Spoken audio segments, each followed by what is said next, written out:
Excellencies, ladies and gentlemen, welcome once again to Asian Vision Dialogue. With me, Sreynou, the host of today's program. Today, I am very pleased and honored to be joined by Dr. CHHEANG Vannour, President of the Asian Vision Institute, AVI, as our guest speaker. And we will be discussing the topic regarding the ASEAN and Myanmar with regard to whether is Myanmar dividing ASEAN. And without further delay, I would like to invite Dr. CHHEANG Vannour to our program. Greetings, Dr. Vannour. Yes. Yeah, thank you very much, Doctor, for taking your valuable time joining us today to discuss another interesting topic, which is the current issue that Thailand has just focused on the dealing with the situation in Myanmar. And we have learned that on 19 June, Thailand hosted another, it should be the third informal regional meeting to discuss the situation in Myanmar. And I would like to ask for your kinds of overview on this meeting, were there any significant outcome to that or any agreement reached during this regional meeting? Well, it is just an informal meeting, mainly to exchange views and in a frank and open way, promote mutual understanding, and try to engage the ruling elites, the military junta, military leaders in Myanmar, because Thai Foreign Minister and Thai government may have thought that without having high representative of Myanmar at the table, perhaps it's not effective in terms of communication with the ruling elites or the military leaders in Myanmar. So there's no agreement or anything, but it's just a exchange of view, informal meeting. Of course, Myanmar is a very complex issue, so it may take time, and the Myanmar stakeholder are the key players and the key stakeholder here to resolving the issue. So what ASEAN can do is just to provide a platform, conducive environment for dialogue. All right. Thank you, Doctor. With regard to another question, we have known that according to some sources, they said that the Foreign Minister of Singapore, Malay, Philippines, Brunei, Indonesia, Vietnam and Cambodia, some did not attend or even just send their junior representation, only Laos that send their top diplomat, and Myanmar and Thailand. So within this kind of context, how do you access the ASEAN unity? Whether is there any noticeable divide in ASEAN committee? Well, ASEAN from the start have different views with regard to Myanmar. So maritime Southeast Asian countries tend to have more tougher, stronger position on Myanmar, especially to put more diplomatic pressure on Myanmar. While mainland Southeast Asia, including Thailand, Cambodia, Laos, Vietnam, have taken quite flexible approach toward Myanmar. So this kind of difference exists within ASEAN, but it does not necessarily lead to the division of ASEAN, because agree to disagree is part of ASEAN, unity in diversity. So we respect each other's views, but they also reach a common kind of approach toward Myanmar, the 5-point consensus, and later on they also reached a certain degree of agreement to set a time frame, concrete roadmap in order to deal with Myanmar issue. So this is a very divisive issue, but ASEAN try to hold on to this kind of ASEAN unity. But it's not easy. It's not easy, obviously, because of different views. But ASEAN try to build consensus through this frank and open communication and interactions. All right. Doctor, with regard to ASEAN, we talk about non-interference. So when it's come to political crisis in Myanmar, do you think how ASEAN should balance their commitment to non-interference with the need to restore the democracy in Myanmar?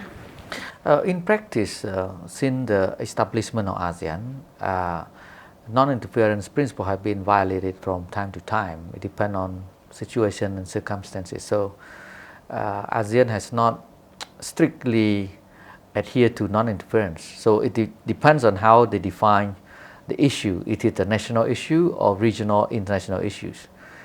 And it seems that Myanmar issue is the regional and international issue because of the impacts on human security, economic security, and also traditional security of the region. So it's similar to the Cambodian issue back in the 1980s and early 1990s, that ASEAN also play a critical role in providing platform for dialogue and solution to the Cambodia issue before the Paris Peace Agreement in 1991. So in the past, ASEAN used to exercise this kind of flexible, pragmatic engagements. So now Myanmar. So actually, it's nothing new with regards to the ASEAN engagement in Myanmar, and non-interference principle in terms of practice have been quite flexible in terms of practice. So it depends on our common understanding of the issue itself and the implication and consequences of the issue. So obviously Myanmar is not a national issue of Myanmar. It has regional impact and implications. So now it becomes international issue that ASEAN is compelled to engage in order to provide a solution to the problem. Oh, right. When we talk more about situation in Myanmar, we also focus on the Indonesia as a chair of ASEAN this year. So when it's come to Thailand, that they call for another informal meeting like this, some criticism have been raised for that they legitimize the power of Indonesia as ASEAN chair. So what do you think about this? Right?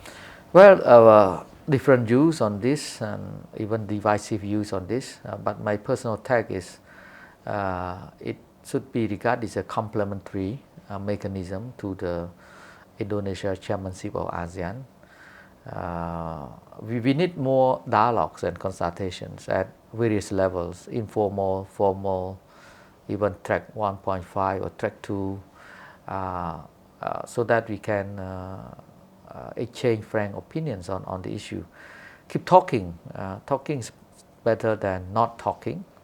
Engagement better than isolation. So I think that should be perceived as a complementary, and we should encourage more communication channels, but not only with the military leaders, but with other stakeholders in Myanmar, including the NUG, for instance. So ASEAN also should meet and have communication with the NUG, because these NUG and the military regime are the two key stakeholders, in addition to the other ethnic armed groups and civil society, so even private sector Myanmar. I think the more multi-stakeholder engagement and dialogue we could develop and promote, the better opportunities, the more opportunity you can explore in order to provide solution.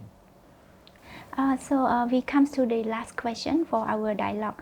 So looking forward, what step do you believe that ASEAN can take to overcome some division inside the community and to maintain its unity, also to address the current situation in Myanmar?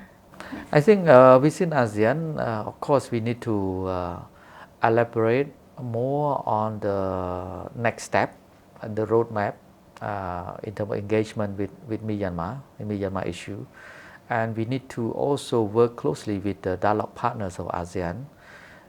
Here, India and China play critical role because they are two neighboring countries of Myanmar and also very influential Asian kind of powers that could shape the directions of Myanmar issue or provide solution to Myanmar issue. In particular, in this case, China play critical role, has a potential role to play on Myanmar issue.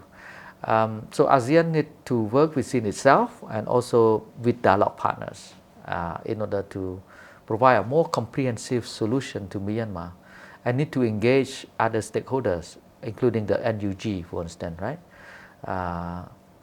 We can call informal meeting between ASEAN with the NUG, the shadow government of Myanmar, so that it can show that the political dialogue is inclusive. So ASEAN engage all stakeholders in Myanmar. It's not only the military leaders, the ruling regime now in Yangon. So that should be the way forwards. And when it comes to the cessation or of the violence, and that I think we need more commitment and political will from all concerned stakeholders. And of course, humanitarian assistance have been implemented since the Cambodia chairmanship last year, so that is also critical. But to end the violence, we cannot offer humanitarian assistance without having the kind of peaceful and stable environment, getting access to those in need. And of course, to ensure that the next elections in Myanmar is free and fair, is inclusive, which means that the opposition party and all different political parties are included in the elections. But there are some skepticism with regards to free and fair elections in Myanmar. So wait and see, because to provide any political solution, you need to be inclusive by including the opposition party and different political party in the process. All right. Yes. So thank you, Doctor, for all the comprehensive answer. I think we have come to an end of our discussion. Thank you, Dr. Vannarith, once again for your kind contribution to the dialogue. I look forward to having you again in the next future. Thank you. Ladies and gentlemen, we have come to an end of our dialogue.